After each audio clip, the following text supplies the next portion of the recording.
Hello everyone, welcome back to my channel. My name is Katie and today we're talking about Blankets by Craig Thompson.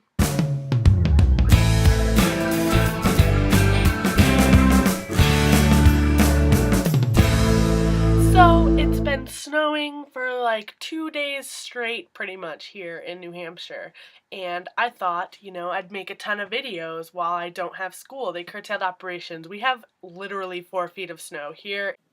This is my car. You can see the mirror. That's all you can see. So, in keeping with the snow theme, I thought I would do a review of this graphic novel that I recently read by Craig Thompson. Look at there's snow right on the ground there. It's beautiful. It's called Blankets. And I called this a graphic novel, and I think I still would, but it's not actually fiction. This is a autobiography, kind of. It's more of like a memoir of the author's life, and he did all the illustrations. And it says an illustrated novel, but I'm very certain that it's an autobiography. So I haven't read a lot of graphic novels. I have read a few. Most recently I've read both of the compendiums of The Walking Dead, which are like about this size. They're huge. I'm not sure if they count as graphic novels because they're in comic by comic installments, but I'm calling those a graphic novel.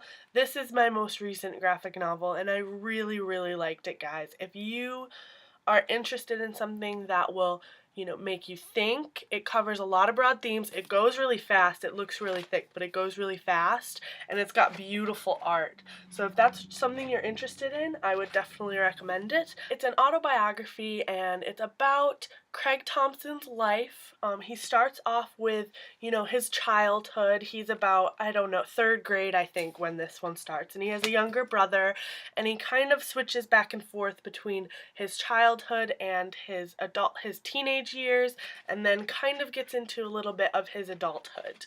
So this doesn't cover his whole life. I believe he just turned 40, but it does cover a lot of his life. And I really enjoyed it. It's kind of a growing up story. It deals with a lot of issues, there's some romance. It's cute. I really liked it. It's also very heavy, so don't pick this up expecting, I know it looks cute because they're on the cover and they're kissing and there's boys sledding on the back, and it looks a lot more tame than it actually is. And I'm not saying that it's bad or that it's ugly or evil or anything like that. It's just, it deals a lot with religion. It weaves through a lot of very heavy themes. There's some stuff that happens to him that's pretty rough to get through. But that being said, I think it's a great graphic novel and you should pick it up. So that is the end of my spoiler-free section. If you haven't picked up this novel, leave now, come back when you have read it, and we'll discuss it more. Yeah? Yeah. Because this is an autobiography, I feel kind of weird commenting on the characters since they're real people. So I'm going to talk about how the author chose to present the story. I'm going to talk a lot about the art because it's beautiful, and I'm also going to talk about a few of the themes that run through this novel. So how he presented this story, I really liked when he switched back and forth between the childhood memories and the teenage memories, and it wasn't just like childhood right off the bat. I like how it was kind of interwoven. It wasn't extremely chronological. It was more interwoven based on what he was talking about, and I thought that was a really good decision to do that, because you kind of go back and you see what influenced him in his adult life as teenage years. I thought that was a really great way to represent things. I thought the footnotes was really great.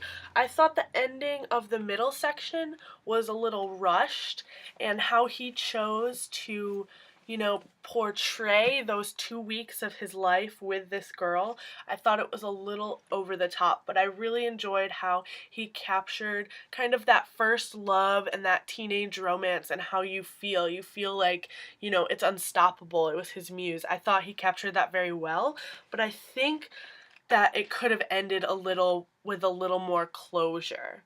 Again, this is his life, so his life obviously doesn't have closure yet because he's still living, so I understand it, but I thought maybe a little more closure at the end of the Raina stuff would have been nice. So the art, I bookmarked a lot of my favorite pages for the art that he has. I really liked all the stuff with the winter and the trees. That I thought that was beautiful, just like looking up, and the quote says it was followed by a flurry, and I just love it. I think it's so pretty. Here's another one at nighttime with the trees. You guys know I'm a sucker for trees, so that definitely, I wish I could draw like that. I really liked this one right here on page 312. I like how they're kind of floating in the trees. I like the whole, I just think that's beautiful. I think that's a beautiful drawing. This page where he's talking about how at night they're tangled and they're apart during the day. I thought that was visually represented very nicely with the ocean, and I love these two panels right here. I thought that was amazing, and that was so great. I really like how he drew Raina kind of being out of his life with the painting over of this drawing. I thought that was really great. I liked his dream of Raina. I like whenever he drew Raina, there were like these paisley swirls, and we've got the angels and all the drawing monsters down here in his dream, and I really liked that. I think that by drawing this stuff around them, and mostly around Raina, I thought he really represented their relationship well, and I thought we kind of get to know her a little more by the drawings. We see how he saw her through those swirls and light and love and big strokes and stuff like that. So I really enjoyed that page. And again, the end, I just like how it's him alone, again in the trees with the snow, how satisfying it is to leave a mark on a blank surface, to make a map of my movement, no matter how temporary. I thought that was a great ending. I thought it was perfect. The art is beautiful, guys. It's so good. It's so real. It's so good. He just captures people so well. So, really, really great. I thought it was really interesting how he grew up in this very small town, and he thought that he was going into the ministry, He read the Bible every night. His mom was really religious. He went to church camp. That's all he knew. And then he sort of gets out and realizes how much knowledge there is. It's a tough subject, guys. It's really tough to talk about. And I think he makes a good point at the end of talking about how there's all this knowledge out there that he knows, and he meets Phil's wife, and I don't know. So I really liked the overall theme of blankets, and I thought he titled it very well. We see right from the beginning is the first scene when him and his brother are fighting over the blanket, and how, when it's really cold, they both wanted it. When it was really hot, they didn't want it. And then we get the blanket with Raina coming in, and I just thought that was really great. It was an interwoven theme, and I thought that was a really good title. I also really enjoyed his relationship with his brother, and I think it was really great that after he got back from Raina's, he kind of reconciled with him, and it seems like they're still on good terms. So I was really happy when that happened. Never too late. So overall, I gave this a 4 out of 5 stars. I thought it was really great. I read it in one sitting. It was really easy. Hope you guys liked it. Let me know what you think down below. Bonus. Oh god.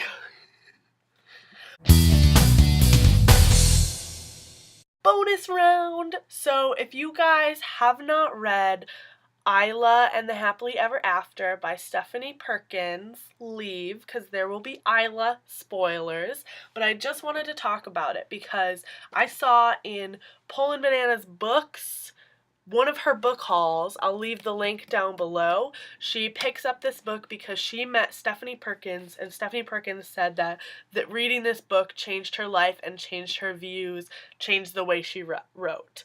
So I wanted to talk about how there are parallels between this book and Isla. So if you haven't read Isla, please leave, go read that, and then come back and watch the rest of this video. So if you don't remember, in Isla and the Happily Ever After, the main male protagonist, Joshua, is an artist, and he is working on a graphic novel of his life, which is similar to this. And that's one of the main points of conflict between Josh and Isla, is that Josh had a girlfriend before Isla, and she read his manuscript of his graphic novel, and it's like pages and pages and pages of this girlfriend. And Isla is basically like, she's not in your life anymore. Like, why is she's so in your life in this graphic novel?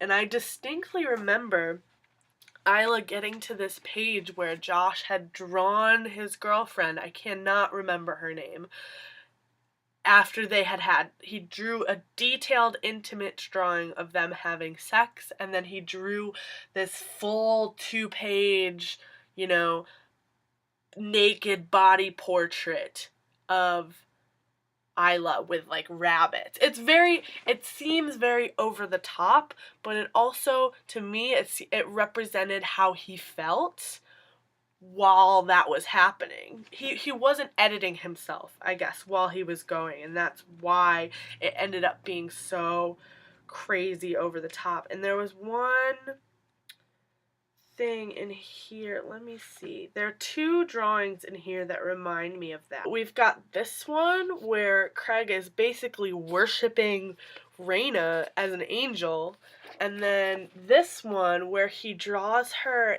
in like an angel pose, I guess, like on an altar. A lot of Josh in this when I read it, and I saw a lot of, what Isla had seen when she was reading those parts of Josh's graphic novel. So you can definitely see how this influenced her, and I just thought that was really interesting, something I wanted to talk about. So that's it, guys. Thanks for watching. Like and subscribe for more videos.